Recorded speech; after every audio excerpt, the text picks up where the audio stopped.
discuss on this topic, we have Sitesh Srivastav, who has a deep interest in corporate training. He is closely associated with radio broadcasting. So, welcome to the show, Sitesh. How are you doing today? Thank you, Kanchan. And thanks, and talking to you after a long time. And how have you been? Yeah, I'm fine, enjoying the northern winters. Yes, and I can really understand that. And I miss winters. They have a special charm. And regarding the topic that we have chosen today, it is actually a great irony that we are doing this interview on a social media platform. Very true. Very true. But actually, I had no other options because, we are living in COVID era. And of course, in India, we are expecting a lockdown very soon, I guess, if we really trust on the news which are coming up. Mm, yeah. We have to be alert. But it's very important that we brought up this subject, Kanchan. Social media. I mean, that's something that which was started few years back, or 6 to 7 years back, just to share things between friends and be on a real time sharing. Now, sharing has become something that has become a nuisance and a noise for many of us. And it is now keeping our brains active throughout the waking time and even sometimes in the non waking times. And the amount of messages, information, planned messages, unplanned messages, good morning, good night messages, motivations, inspirations, suddenly the mind is never free. And a mind that is never free can it never think about something unique, something creative.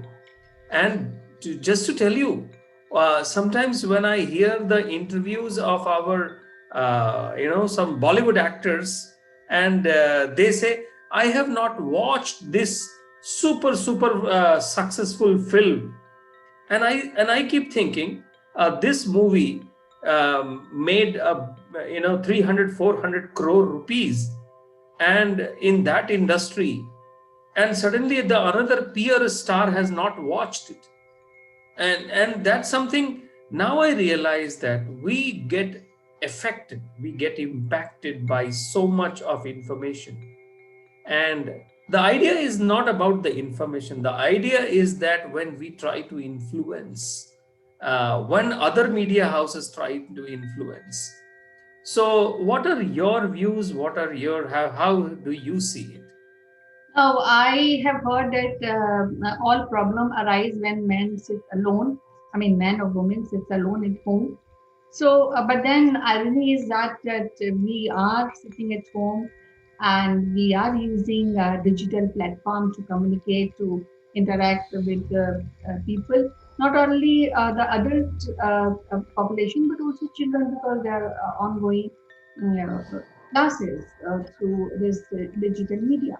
But I feel that though it's a very essential and important aspect of currently taking a leap in future, but at the same time I feel that there are few things which are creeping in terms of depression and alienating from the society because we don't interact in a group now because there's social distancing aspect we have to take care. So I So, think we need to detox sometimes, and how to do it. Let me know your ideas about on this, how we can do that. so Yeah, so Kanchan, first of all, it is important to understand why the word has been used, the social media detox. It is not a real life, first of all. And probably our youngsters, millennials, children need to understand it. We saw the both sides of the world, Kanchan. The one life which was before this, and one that we are into this. So we can actually go back and forth, but for the children, but for the students, but for the youngsters, but for the millennials. They have opened their waking up lives with these uh, social media sites, devices, gadgets, always surrounded around Wi-Fi. Eh, and therefore there is something that is missing, is the focus. Missing is to talk to anyone, and say that while I'm talking to you, can you look into my eyes while I talk to you? Or while you talk to me, am I listening to you intently? The word intently is something is completely missing. There was a Netflix original documentary, The Social Dilemma or Social Dilemma, and it explores the dangerous side of the social media. So, this onslaught, as you said, we are all sitting at home. I would say when we were not sitting at home, while driving, we have seen so many people on the phones. On two wheelers, inside the helmets of two wheelers, we have seen people talking on the phones. There are now special helmets which are built with those earphones where the phone has a jack to fit in. So we have taken it ourselves to the different level altogether. So there are benefits, and there are hundreds of things about benefit of it.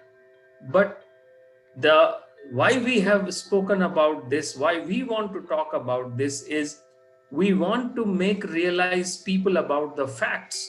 How many accidents happen while people travel and they do engaging on Facebook likes or Twitter or Instagram, sending SMS, receiving calls.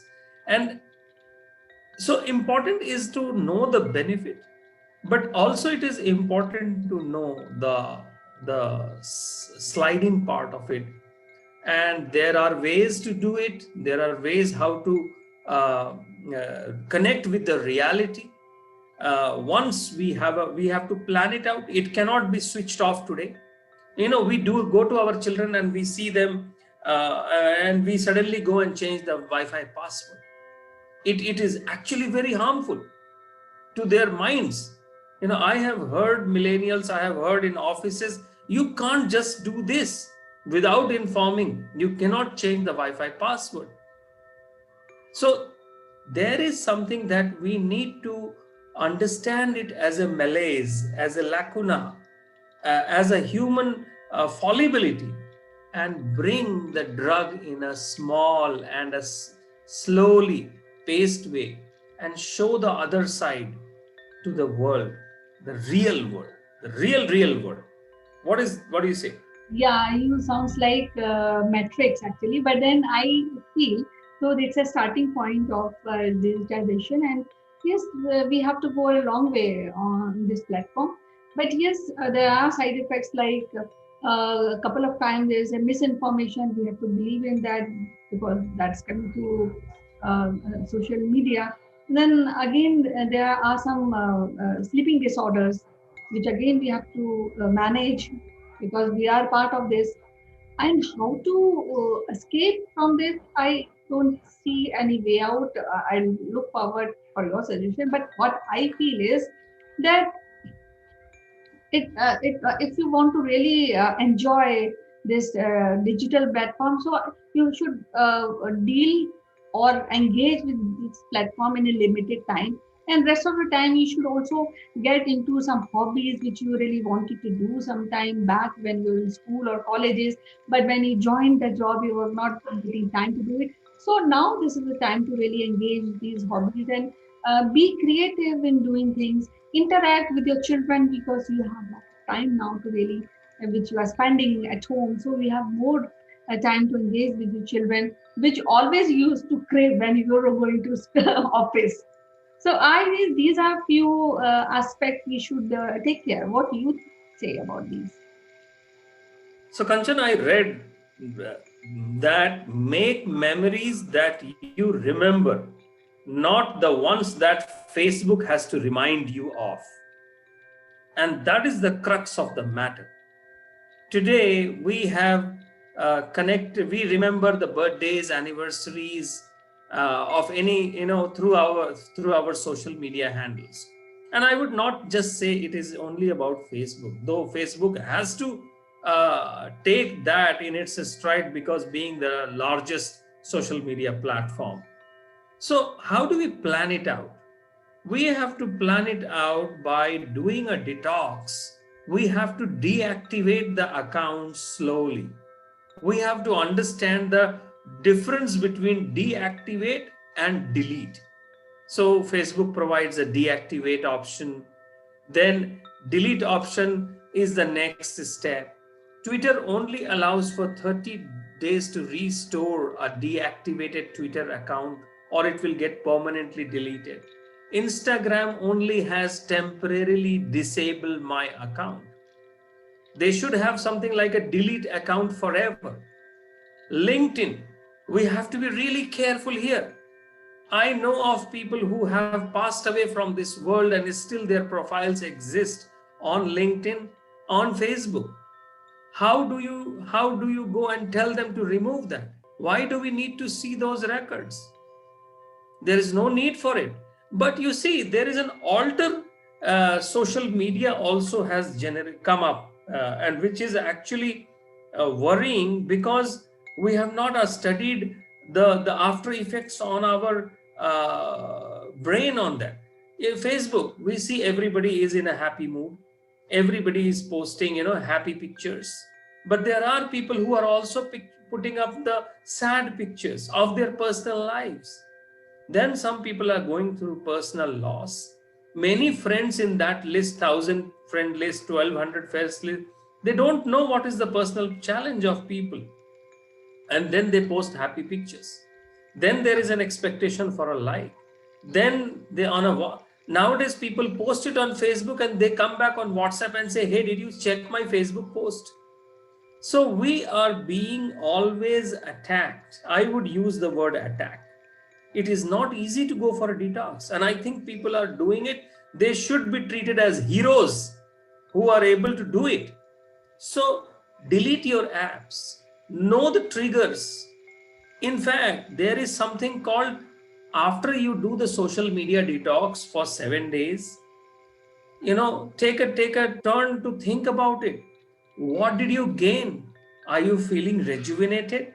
Do you have creative and curious ideas? Do you have a better way to connect with your friends? Some people are doing it for 30 days. And some people just go big bang, 1 year detox, and it affects them badly, because they now don't know what other people are posting about them. So, and each of these outlets, Facebook, Twitter, Instagram, LinkedIn, and for kids now, WeChat, Snapchat, and there are many others. Each of them have their character. Each of them have a culture. Each of them have their specific fan following. Like TikTok, we saw. And of course, all the technology companies will only talk about good things.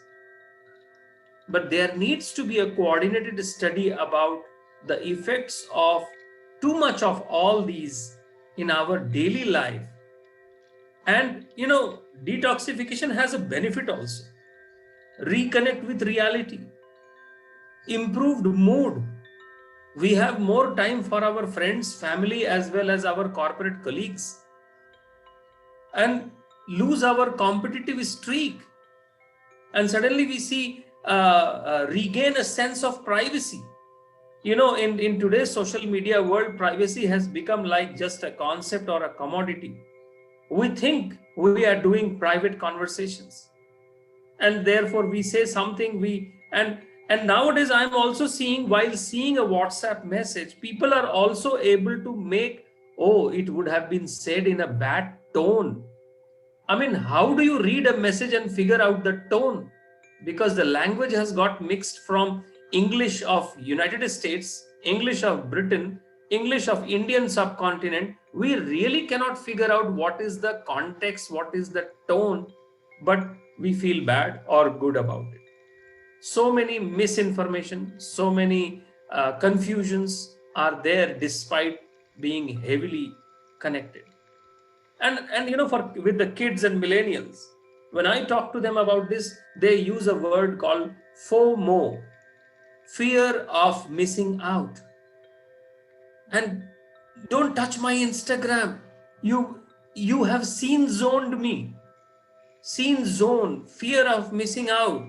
This is something much more like somebody is sitting in my room, in my hand, invisible, and yet controlling my mind, my behavior, my gesture, my body language, and my mood. Yeah, I feel that whatever you have stated just now, it's very true. But I also feel that this digital platform will be here for a long time, because due to this pandemic, we can't go out, offices are not opening, schools are not opening. But then, of course, there's a way to detox yourself through this thing. I think it's more important to listen to your own feeling and then take a break, because you have to decide how long you should be on social media, how long you will benefit you, how long is enough for you, so that you don't miss out anything. So we have different platforms, and I think it's only all personal choice.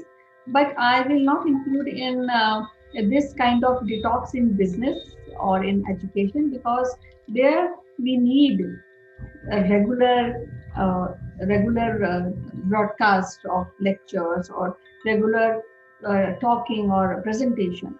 So I feel maybe we have to really adjust according to the terms. I think it all depends individually, how individual feel about it, and if it's really harming, then again you have to take a call on that, right?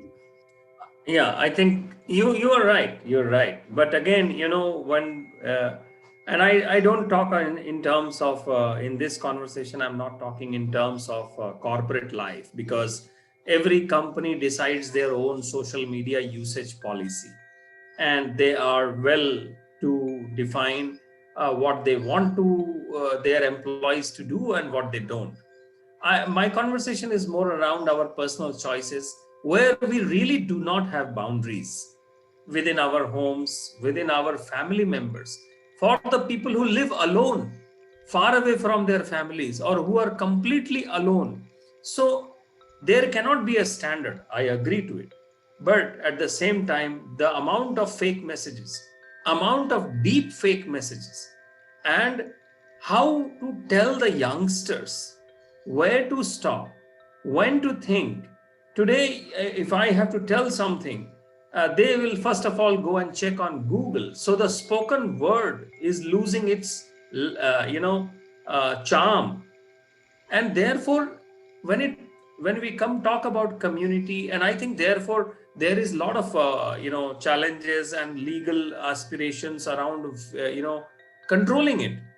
If people would have been really generous and disciplined about these social networks, we probably would not have so much of legislation around controlling them.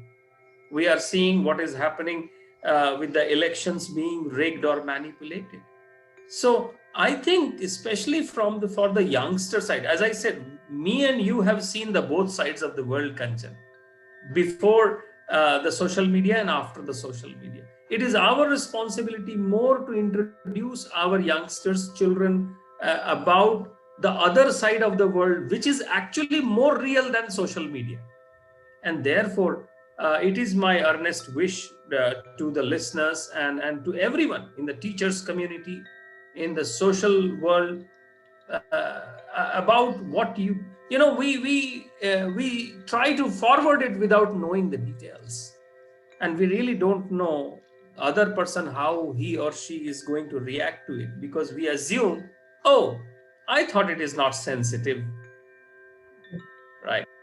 Yeah, so I think the summary of today's discussion is that we should detox ourselves from a negative platform, and we should learn and we should guide our young people to come out from a negative media.